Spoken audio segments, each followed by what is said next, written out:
Hello, everybody. This lesson is working with quadratic equations and specifically solving perfect square equations. So when you've got a perfect square, you can, if you've only got the one variable that's squared, you can use transformations to get it so that that squared term is by itself on one side of the equal sign. So we could add 36 on each side so that we have 4x squared equaling 36. Once you've got the two perfect squares, you can just square root each side. You could also divide by 4 before taking the square root, but since 4 is a perfect square, it won't matter. It can go on either side. If we divided by 4, then you would have x squared equals 9, and then when you square root each side, you would have x equaling a positive 3 or a negative 3, because negative 3 times negative 3 also equals 9. So with these, you'll end up with two answers. Another example, if I were to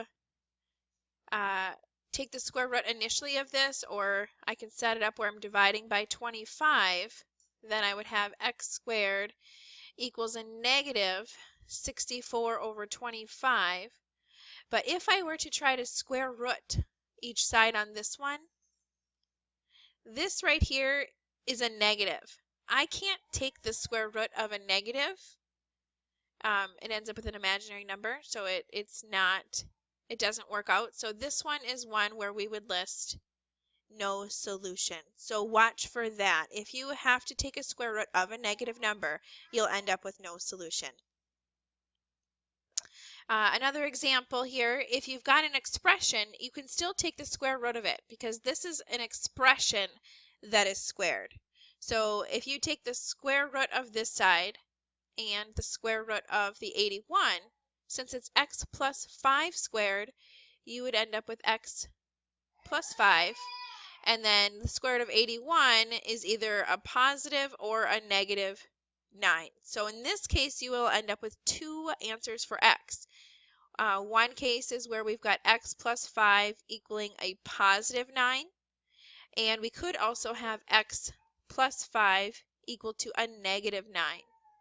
So if we subtracted 5, we would end up with one possible answer for x of being x equals 4.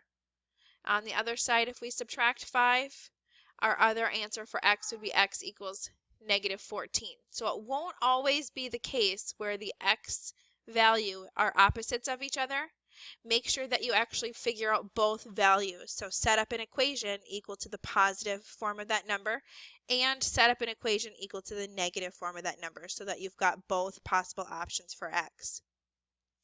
And one last example, sometimes that perfect square isn't obvious. So if you've got a trinomial where you've got an x squared term and an x term and a constant term, then you want to set this up by factoring by perfect squares. So think of what binomial squared is going to get me that trinomial. So one method to do is you think of the FOIL method if you work backwards. So x squared plus 6x plus 9. You know, you've got your two binomials.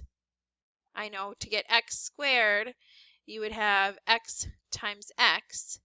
And then to get to 9, since it's a perfect square, you'd have 3 times 3. And that middle term, so 3 plus 3, will get you to that middle term. So 3 times 3 gets you the last term. 3 plus 3 gets you that middle term. So this is actually x plus 3 squared equal to 16. And then you can take the square root of each side. So you have x plus 3 equals plus or minus 4. So one case is x plus 3 equals a positive 4. When you subtract 3, then x equals 1. Your other equation is x plus 3 equals a negative 4. And if you subtract 3, you end up with x equaling a negative 7. So here are the two possible answers for x for this equation.